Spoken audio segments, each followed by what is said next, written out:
Jatmiko terluka? Betul, Kiai. Sepertinya lukanya sangat parah. Aku ingin kepala Jatmiko. Kau dengar, lampir? Ya, aku dengar.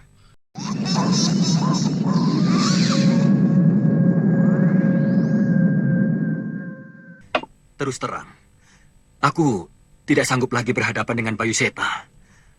Kalau dipaksakan, aku bisa mati. Paling tidak memerlukan waktu 3 tahun untuk bisa mengalahkan dia. Jangan dipaksakan. Apakah tidak ada yang bisa menandinginya lagi selain Baginda Sultan? Sayang kitab itu hilang. Kalau tidak, aku sendiri sanggup menghadapinya. Di awal episode ini, kita menuju pada istana Kadipaten Tegal, di mana pada saat itu Jatmiko baru saja menjelaskan kepada kawan-kawannya tentang kesaktian Aji Basa Pamungkas. Memang benar apa yang dikatakan oleh Jatmiko, bahwa untuk dirinya sendiri memerlukan waktu 3 tahun untuk bisa mengalahkan si Cikas. Sebab ia sudah hafal betul dengan ilmu-ilmu murid Ki Ganjar Somala tersebut. Ia pun kemudian mengatakan bahwa ada cara lain untuk menghadapi Aji Basa Pamungkas, walaupun ia tidak yakin, yaitu dengan cara meminta bantuan kepada Dewi Racun. Alasan Jatmiko mengatakan demikian adalah karena Aji Basa Pamungkas memiliki kekuatan batin yang luar biasa terhadap Dewi Racun, dan orang itu tidak akan mampu mengalahkan wanita tersebut. Kiai Ageng Jembar Jumantoro pun kemudian mempertanyakan kepada Jatmiko bagaimana ia bisa mengatakan demikian, bahwa Dewi Racun memiliki kepribadian yang kuat sehingga bisa mengalahkan Aji Basa Pamungkas. Hati kecilku mengatakan demikian, Kiai. Tidak ada salahnya kalau kita coba, Kiai. Dewi Racun disuruh maju menghadapi Aji Basa Pamungkas. Ya, apa salahnya? Dia bukan wanita biasa. Barangkali 10 pendekar Tegal yang paling jempolan pun belum tentu menang menghadapi pendekar Dewi Racun. Masa iya, Kiai? Ya. Supaya meyakinkan, bagaimana kalau kita coba saja, Kanjeng? Sebaiknya memang begitu. Kalau dia benar-benar bisa mengalahkan orang-orang kita akui bahwa dia memang pantas untuk berhadapan dengan Aji Basa Pamungkas. Kalau benar mau dicoba, jangan tanggung-tanggung. Kanjeng dan Ananda Pusponegoro harus turun langsung ke Palagan melawan Dewi Racun. Aku, Kiai? Iya. Kanjeng terkenal sebagai orang yang sakti mandraguna. Orang sakti berhadapan dengan orang sakti. Adil kan? Ya, memang begitulah cara-cara para petinggi kerajaan menguji pendekar yang belum mereka ketahui atau mereka masih ragukan kemampuannya. Setelah itu, Temenggung Martoloyo dan petinggi Pusponegoro pun membawa beberapa prajurit pilihannya untuk menyerang Dewi Racun. Naluri wanita itu pun merasakan ada sesuatu yang mengancam dirinya, sehingga ia pun langsung menghajar batu besar yang dilempar ke arahnya. Namun ia belum menemukan siapa yang menyerang dirinya itu. Tak lama kemudian, para penyerangnya pun menampakkan diri. Para prajurit pilihan Temenggung Martoloyo itu memang bukanlah prajurit sembarangan. Akan tetapi, yang mereka hadapi juga bukanlah pendekar biasa, sehingga jelas mereka tidak dapat berbuat banyak di hadapan Dewi Racun. Dalam beberapa gebrak saja, mereka telah dapat dikalahkan. Setelah itu, Temenggung Martoloyo dan petinggi Pusponegoro pun muncul dengan memakai topeng untuk membuktikan sendiri seberapa hebat Dewi Racun itu. Setelah bertarung puluhan jurus, mereka berdua pun akhirnya mengakui kalau Dewi Racun memang adalah pendekar yang sangat hebat dan tidak mudah untuk dikalahkan.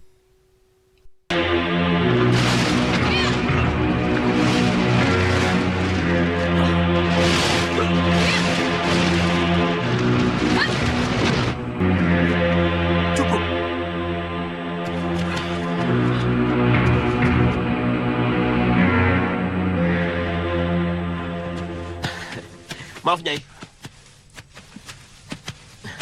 Apa maksud Andika menyerangku? Silakan bertanya kepada Kiai Ageng. Apa-apaan ini, Kiai? Maaf, Nyai. Jangan tersinggung. Kami tidak bermaksud mempermainkan Nyai. Apa maksudnya? Kami merasa kewalahan menghadapi Aji Basa Pamungkas. Baru-baru ini, Temenggung Martoloyo dan Jatmiko berusaha menangkap Aji Basa Pamungkas. Tapi tidak berhasil, sia-sia. Bahkan Jatmiko menderita luka dalam yang cukup parah, Nyai. Jatmiko? Jatmiko terluka parah. Betul, Nyai. Atas sarannya, aku disuruh menghubungi Nyai dan meminta pertolongan pada Nyai. Untuk apa? Menghadapi Aji Basa Pamungkas.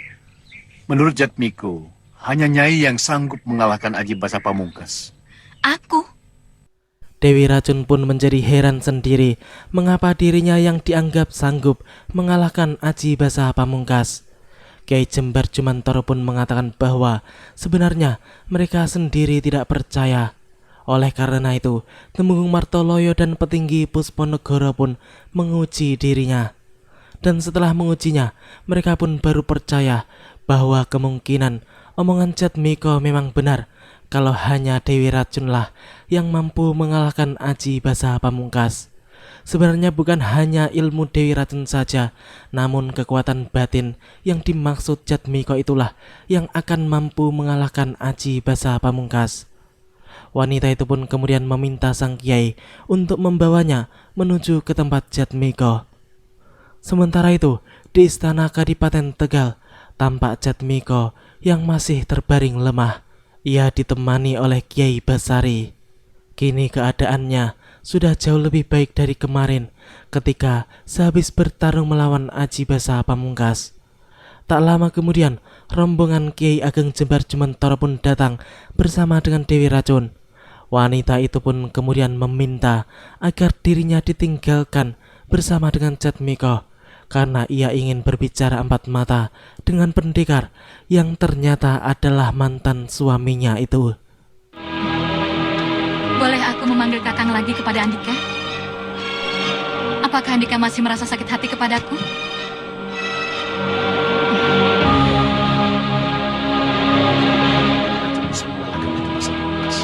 Ya, kita lihat saja. Baiklah, kita tidak usah membicarakan masalah pribadi kita. Andika setuju? Andika kenal siapa Aji Basa Pamungkas? Kekasihmu, Bayu Seta. Salah. Salah. Iya, salah besar. Dia bukan Kakang Bayu Setaku. Menurut Nyai, siapa dia? Orang lain yang menyamar sebagai Bayu Seta. Sekarang Bayu Seta ada di mana? Ada. Aku sudah pernah bertemu dan bicara empat mata dengannya. Andika memusuhi Bayu Seta atau Aji Basa Pamungkas? Jika aku jawab Aji Basa Pamungkas, Andika sekutuku. Kita akan saling bahu-membahu untuk menumpas Aji Basa Pamungkas.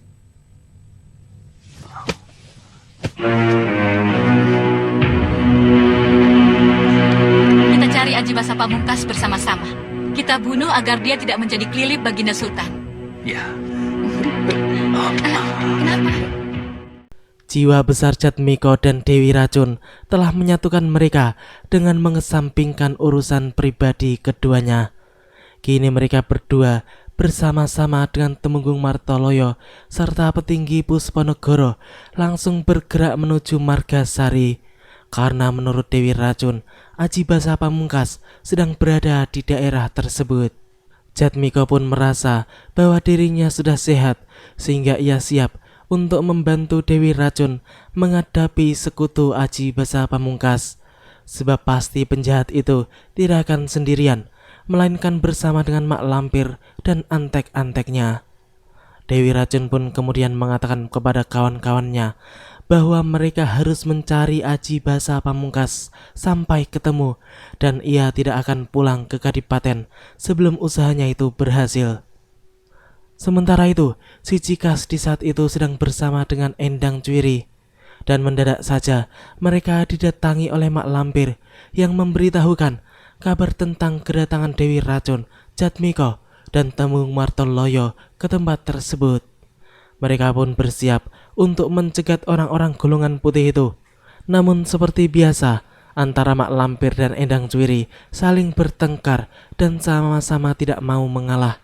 Sehingga kemudian si Cikas pun turun tangan untuk langsung menghajar Mak Lampir yang dianggapnya sangat keras kepala dan tidak mau mengindahkan omongannya. Pimpinanku bukan kamu, Mak Lampir. Masuk api pun akan aku lakukan jika Aji Basa Pamungkas yang mengatakannya.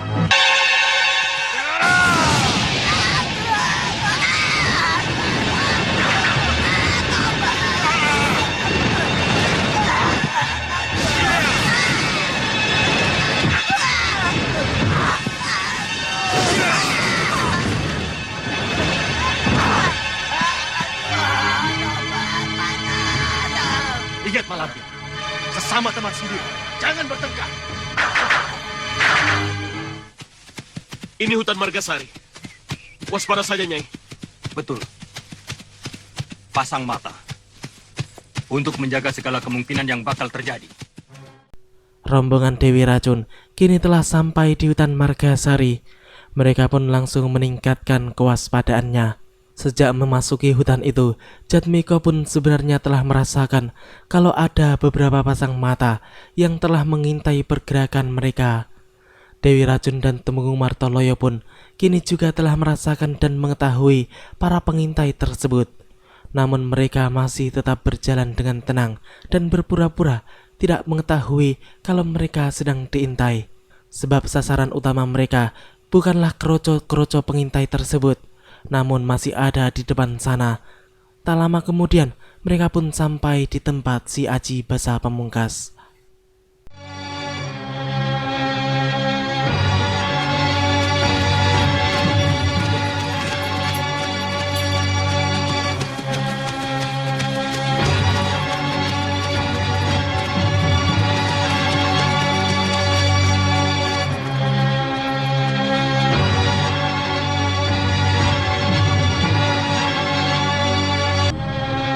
Coba Nini tanya, apakah dia Aji Basa Pamungkas atau Boy Seta? Tidak perlu. Boy Seta tidak mungkin bersama dengan Mak Lampir, Grandong, dan Endang Juwiri. Itu pasti Aji Basa Pamungkas. Aji Basa Pamungkas! Aji Basa Pamungkas! Iya, Nini. Hari ini kamu harus mati, supaya tidak ada lagi wajah yang berani menyerupai Bayu Seta.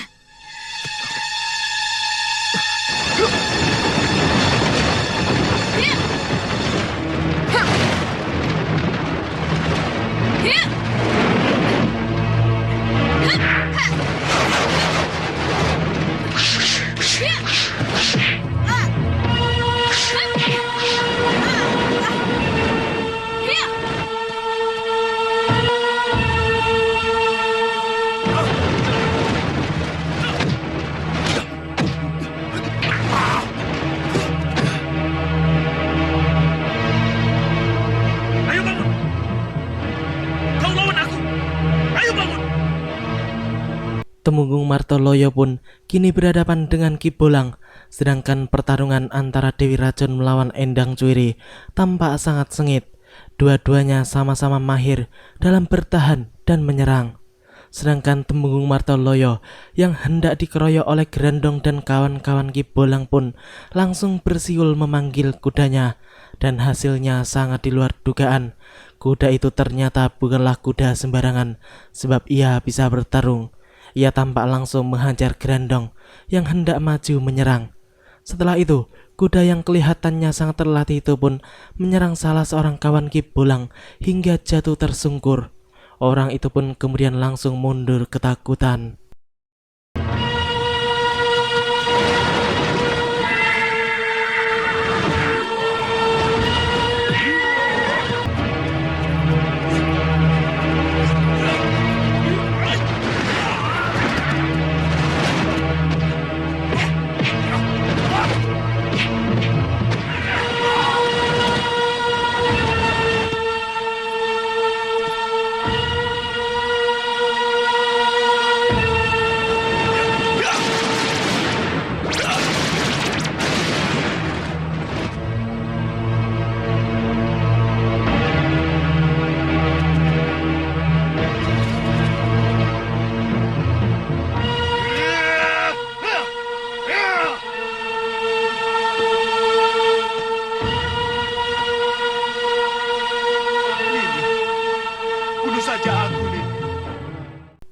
Ya, lagi-lagi Aji Basa Pamungkas dan seluruh sekutunya kabur tunggang langgang setelah Maisa muncul bersama dengan cemeti Amarasulinya. Kini Mak Lampir dan Grandong pun mengintai si Cikas yang sedang meratapi nasibnya. Ia benar-benar tidak bisa menyakiti Anjarwati. Bahkan ia pun berbicara sendiri bahwa ia rela mati di tangan wanita tersebut. Mak Lampir yang melihat semua itu pun kini tampak senang karena ia tahu kelemahan Aji Basa Pamungkas saat ini, yaitu Dewi Racun. Tidak lama kemudian, Endang Cwiri pun muncul dan mencoba untuk menenangkan si Cikas. Melihat semua itu, Mak Lampir pun menjadi jijik sendiri karena ia sangat benci dengan Endang Cwiri. Namun ia tidak bisa berbuat apa-apa karena wanita siluman itu berlindung di balik ketiak Aji Basa Pamungkas. Di sisi lain, tampak Dewi Racun yang kini telah berada di Kadipaten Tegal. Lalu Jatmiko pun muncul di hadapannya. Namun wanita itu pun masih tampak tidak enak hati karena ia sedang galau memikirkan antara Bayu Seta dan Aji Basa Pamungkas. Saat Aji Basa Pamungkas gemetar ketakutan menggigil seperti orang sakit menghadapi Nini. Itulah yang aku herankan. Kenapa dia gemetar sedemikian rupa saat dia berhadapan dengan aku? Dan dia kabur. Betul, dan dia kabur. Aneh, sungguh-sungguh aneh. Padahal aku baru pertama kali berhadapan dengan Aji Basa Pamungkas. Berhadapan dengan Bayu Seta? Sering. Nini pernah berpikir, kenapa Aji Basa Pamungkas lari saat berhadapan dengan Nini? Tidak. Mungkin dia tidak mau melawan wanita. Bukannya dia tidak mau melawan wanita. Tidak sedikit pendekar wanita yang menjadi korban keganasan tangannya. Tapi dia tidak mau melawan Nini. Kenapa? Karena Aji Basa Pamungkas sangat mencintai Nini. Hati Aji Basa Pamungkas adalah hati Bayu Seta. Jatmiko, ucapanmu menunjukkan bahwa kamu menuduh Aji Basa Pamungkas adalah kakang Bayu Seta. Memang benar. Percayalah padaku. Nini, sabar Nini. Berilah aku kesempatan untuk... Pergi kamu! Cepat! Dewi Racun langsung menampar dan mengusir Jatmiko karena telah menyamakan Bayu Seta dengan Aji Basa Pamungkas. Padahal Jatmiko telah berusaha mengingatkan sehalus mungkin agar Dewi Racun sadar dan tidak tersinggung. Semua itu terjadi karena masalah hati, di mana wanita itu tidak mau percaya kalau Aji Basa Pamungkas itu adalah Bayu Seta, sebab ia masih menyukai Bayu Seta. Sementara itu, Mak Lampir yang bersama dengan Grandong pun sedang menyusun strategi untuk membongkar kelemahan Aji Basa Pamungkas melalui Dewi Racun. Nenek setan itu pun berencana akan membuat si Cikas mau memberitahukan rahasia kelemahannya kepada Dewi Racun.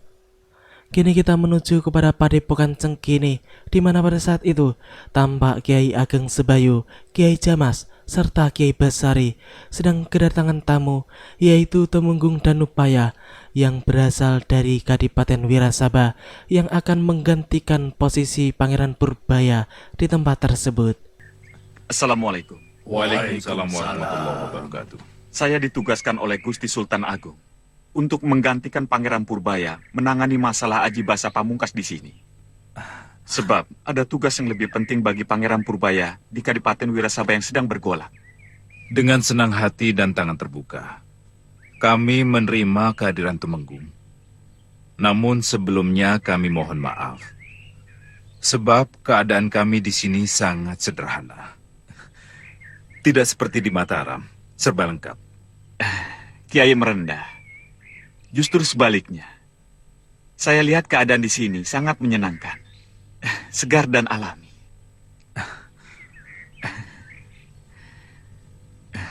Nah, Romo, Kiai, saya mohon pamit. Sekarang ini juga saya akan berangkat ke Kadipaten Wirasaba untuk bertemu dengan Tumenggung Wiralaga dan Tumenggung Alap-Alap yang sudah berada di sana. Selamat jalan Anda, Pangeran. Di saat itu juga, Pangeran Purbaya pun langsung berpamitan untuk segera berangkat menuju Kadipaten Wirasaba, menyusul Temenggung Alap-Alap dan Wiralaga yang telah terlebih dahulu ditugaskan oleh Sultan Agung ke Kadipaten tersebut. Kiai Ageng Sebayu pun kemudian mengajak semuanya untuk masuk ke dalam padepokan, dan di sana telah menunggu Kiai Ageng Jembar Jemantoro, Dewi Racun, Jatmiko, Temenggung Martoloyo, dan yang lainnya. Kiai Ageng Jembar Jemantoro pun kemudian menceritakan kegelisahannya sebab ia semalam tidak bisa tidur karena teringat dengan Kiai Jamas, Wulandari, Santal Lima, dan Panglima Kumbang. Jatmiko pun mempertanyakan di mana orang-orang itu berada saat ini sebab ia sama sekali tidak mengetahui tentang kabar beritanya. Menurut Kalagondang, mereka ditawan oleh Aji Basa Pamungkas. Dia melihat dari cermin lopian saktinya. Kiai Jamas dan semua orang yang Kiai sebutkan tadi, kalau memang benar ditahan, harus segera kita bebaskan, Kiai. Hanya Nini yang bisa menolong Kiai Jamas dan orang-orang yang ditawan Aji Basah Pamungkas. Kenapa aku? Andika tidak. Aku juga. Jatmiko yang berusaha menjelaskan pun langsung dipotong oleh Dewi Racun sebab ia masih sangat kesal dengan mantan suaminya itu yang dirasa selalu menyamakan antara Aji Basa Pamungkas dengan Bayu Seta. Akan tetapi belum sempat mereka berbicara lebih lanjut, mendadak saja di luar sana terdengar suara orang bertempur yang sangat mengejutkan mereka semua yang ada di ruangan tersebut. Ternyata di luar sana, Mak Lampir dan sekutunya sedang menyerang. Kiai Ageng Sebayu yang melihat semua itu pun langsung khawatir dengan keselamatan para santrinya. Ia pun kemudian langsung meminta bantuan kepada semua orang yang ada di ruangan itu. Jelas saja, para santri Padepokan Cengkini tidak akan sanggup menahan gempuran orang-orang sakti kawan-kawan Mak Lampir.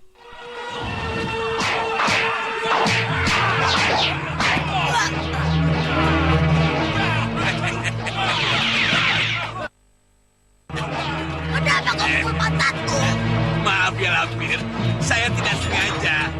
Bukan saya. Nakal kamu. Dasar cabut. Kurang ajar. Serbuan mereka itu hanya sebuah pancingan supaya tempat ini kosong.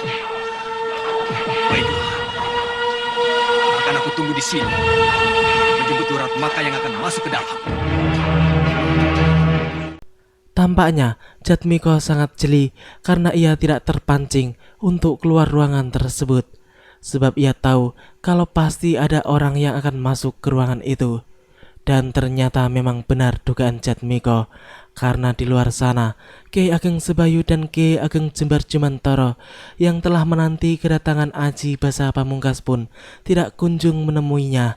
Namun, Kiai Ageng Jembar Jemantoro pun mengatakan bahwa ia yakin jika tidak lama lagi pasti si Cikas akan muncul di tempat itu. Dua kiai itu pun kembali melanjutkan pertarungannya untuk menghabisi anak buah Mak Lampir. Sedangkan Kiai Jabat dan Kiai Basari yang baru terjun ke kancah pertempuran pun langsung mengamuk menghajar sekutu-sekutu Mak Lampir yang ada di hadapan mereka. Begitu juga dengan Temenggung Martoloyo yang dengan sigap menghempas pasukan Mak Lampir. Kini Kiai Ageng Sebayu dan Kiai Jemantoro pun memisahkan diri dari kancah pertempuran. Mereka mencoba untuk mencari si Cikas yang belum juga muncul. Sebab keduanya yakin kalau si Cikas itu ada di sekitar tempat tersebut.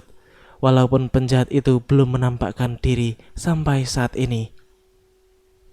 Betul, Kiai. Dia tidak muncul di sini. Kita tunggu sampai waktunya. Kapan dia muncul?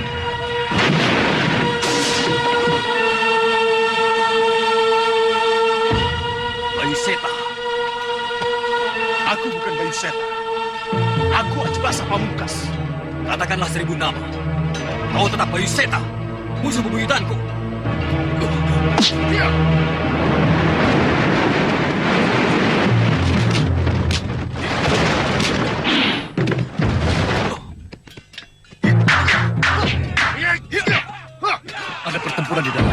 kita ke sana, Kiai. Ya.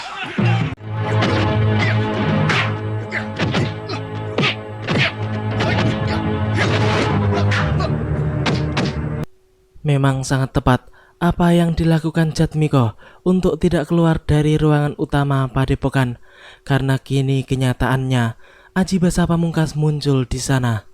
Sedangkan di luar kini telah dibantu oleh Saung Dahana, sehingga medan pertempuran yang ditinggalkan oleh para kiai itu dapat diatasi sendiri oleh adik Maesa tersebut. Kini pertarungan antara Jatmiko melawan si Jigas pun berjalan sangat seru. Dan seperti biasa, mereka berdua sama-sama tangguh dan sulit untuk mengalahkan satu sama lain, walaupun keduanya telah mengeluarkan jurus-jurus kanuragan terhebat mereka.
Aji Basa Pamungkas.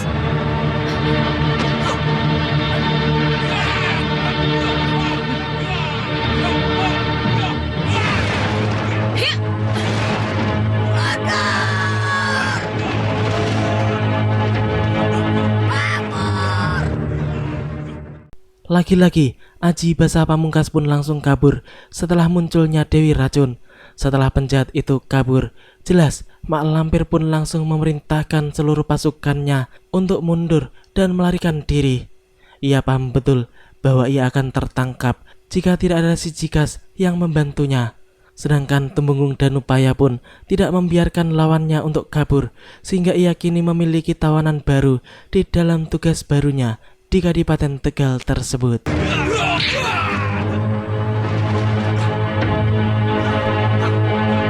Bawa ke Kadipaten dan masukkan ke dalam penjara.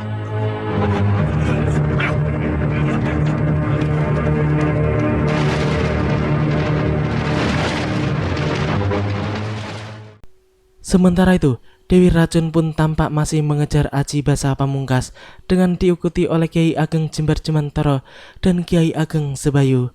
Namun mendadak saja, Dewi Racun pun kembali tanpa si Jigas. Ia pun kemudian mencegah kepergian dua kiai itu yang hendak mengejar si Jigas. Ia pun mengatakan bahwa Bayu Seta tidak bersalah. Mendengar perkataan Dewi Racun, Kiai Ageng Sebayu dan Kiai Ageng Jembar Jemantara pun menjadi bertanya-tanya, Bayu Seta siapa yang dimaksud oleh wanita itu? Sebab keduanya sedang mengejar Aji Basa Pamungkas, bukanlah mengejar Bayu Seta. Kami tidak mengejar Bayu Seta. Betul, kami mengejar Aji Basa Pamungkas. Aji Basa Pamungkas? Benar. Kami bermaksud menangkapnya. Siapa yang berteriak Bayu Seta tadi? Kiai kan? Bukan, Jatmiko. Dia lagi.